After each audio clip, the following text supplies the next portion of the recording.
Desde o início da pandemia, se fala muito sobre os efeitos e os comprometimentos físicos que esse vírus pode trazer, inclusive as consequências da pandemia. Mas você já parou para pensar qual é o adoecimento psíquico ou o sofrimento emocional que essa pandemia pode trazer para as pessoas? Esse é o assunto do vídeo de hoje.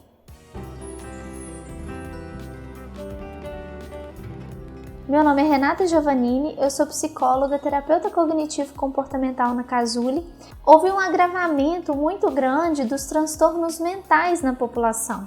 Alguns deles já eram conhecidos pelo próprio indivíduo e aí se agravou durante esse momento de pandemia. Mas a gente percebeu também uma intensidade no surgimento de alguns transtornos mentais que já existiam, mas que não eram comprometedores ou incapacitantes. E aí a própria pessoa não se dava conta que podia ser um adoecimento psíquico. Teoricamente, a gente aprende que cada organismo tem uma função de se adaptar ao ambiente que vive ou à situação que está acontecendo. Nessa pandemia, isso se tornou muito evidente, né? Por mais que estejamos numa situação semelhante, todo mundo no mesmo barco, digamos assim, cada família e cada pessoa tem as suas particularidades e seus aspectos pessoais. E é exatamente por isso que algumas pessoas enfrentam de uma certa maneira e outras vão acabar enfrentando de uma outra maneira. Mas por que será então que algumas pessoas enfrentam a pandemia de uma maneira muito comprometedora, muito difícil e muito dolorosa, e outras acabam enfrentando de uma maneira leve, tranquila e parece até que não estão se importando com a gravidade do momento? Então, o que vai tornar esse momento mais ou menos difícil de enfrentar para cada pessoa não é, na verdade, a idade que ela tem, ou o trabalho que ela tem, ou a vida financeira dela, mas sim como ela aprendeu a desenvolver as suas habilidades de enfrentamento de uma situação difícil ou de uma situação comprometedora, como foi a história de vida dela, o que ela já passou e o que ela já precisou enfrentar. Isso tudo interfere na formação dos esquemas emocionais e adaptativos de cada pessoa, porque são exatamente esses esquemas que mostram pra gente como essa pessoa se defende de algumas situações que são inesperadas, como a pandemia, por exemplo. O principal prejuízo emocional que a gente consegue identificar é o estresse. Mas você sabe o que realmente significa estresse? Então, do ponto de vista da saúde mental, o estresse é uma pressão emocional que marca, que mostra para a pessoa que ela precisa se adaptar ou fazer alguma mudança. Ao longo da nossa vida, a gente até consegue se adaptar a várias situações e não parece que a gente passou por uma situação estressora, porque não marcou um incômodo naquele momento. Mas quando a gente não consegue fazer essa adaptação e a gente precisa, o nosso organismo precisa se esforçar para fazer essa adaptação, a gente começa a perceber que aquela situação está sendo estressora, que está gerando um incômodo. E quando esse organismo não consegue se adaptar, a gente tem aí uma chamada crise desadaptativa. Então, o que marca essa crise desadaptativa, né? Alguns sintomas bem emocionais e cognitivos, como irritabilidade, inquietude, impulsividade, pensamentos muito agitados, muito acelerados. E aí essas adversidades emocionais acabam gerando muitos sintomas físicos, como dores de cabeça frequentes, tensões musculares, enxaquecas, desconfortos abdominais. Então, nesse período de pandemia, o principal sofrimento emocional identificado é o estresse. E o estresse está muito relacionado com a síndrome de burnout. Mas o que foi identificado é que nesse momento, no contexto que a gente está vivendo, não necessariamente esse estresse veio por uma sobrecarga de trabalho. Ele também está sendo identificado em crianças, por exemplo, por conta da mudança do ritmo escolar, a mudança do ambiente escolar e, logicamente, a sobrecarga em cima dessas crianças. E também se observou esse estresse comprometedor não apenas, como eu falei, em situações de trabalho, mas no dia a dia, a convivência forçada com os familiares e também por tempo indeterminado. E a gente pode levantar a hipótese também de que esse estresse pode estar acontecendo por conta de uma mudança aí na parte financeira desse indivíduo ou dessa família ou desse empresário. Mas não podemos descartar que esse estresse também é muito motivado por conta da privação da liberdade, que é o que a gente se acostumou a ter desde o início da nossa vida. Mas tem um outro tipo de transtorno, né, ou de sofrimento emocional que também foi muito identificado, que é a ansiedade. E aí não apenas a ansiedade generalizada, que como o próprio nome diz, pode acontecer por qualquer situação, não necessariamente uma situação específica.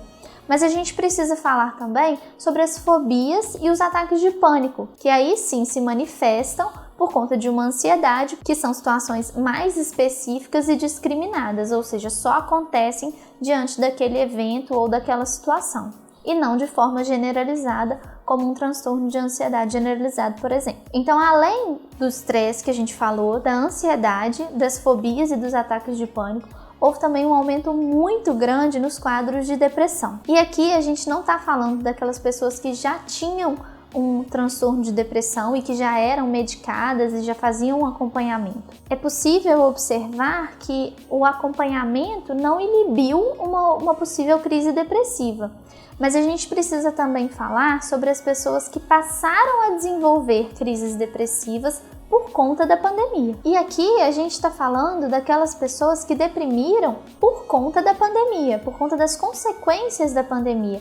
Ou seja, o afastamento social, o afastamento familiar, o afastamento das relações sociais que puderam provocar nesse indivíduo uma sensação muito intensa de desamparo e um sentimento de solidão muito intenso também. E, obviamente, pessoas que tiveram perdas afetivas nesse momento por conta do Covid-19, por terem enfrentado situações de perdas na família, pessoas que perderam outras pessoas muito queridas e não puderam aí, por conta de todo esse processo que a gente está vivendo, não puderam nem sequer fazer a elaboração desse luto. E um outro adoecimento psíquico também muito comum que está acontecendo agora é o TEPT, que é o transtorno do estresse pós-traumático. Esse é muito mais comum em pessoas que tiveram contato ou foram infectadas pelo vírus. O TEPT, na verdade, é a forma mais grave da evolução de um estresse, porque ele caracteriza uma ameaça à vida e a sensação iminente de morte. O que torna esse tipo de estresse grave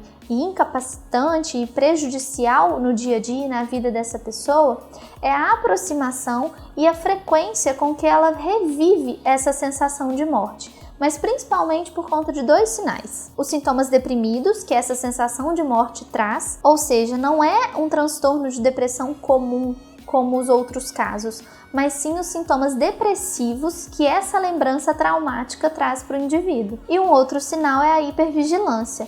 A pessoa fica o tempo todo, com muita frequência, procurando sinais que vão fazer ela reviver aquela sensação de trauma. E aí atrapalha, consequentemente, a rotina do sono, a rotina de trabalho, das relações sociais, da convivência, porque ela está o tempo todo revivendo aquela sensação. Mas aí eu te pergunto, como que a gente vai lidar com tantos prejuízos emocionais? O que a gente vai fazer com tudo isso que está acontecendo? Cada caso é um caso especial, não tem como a gente inventar aqui uma receita de bolo ou fazer uma fórmula mágica que vai tratar todas as pessoas de uma forma igual.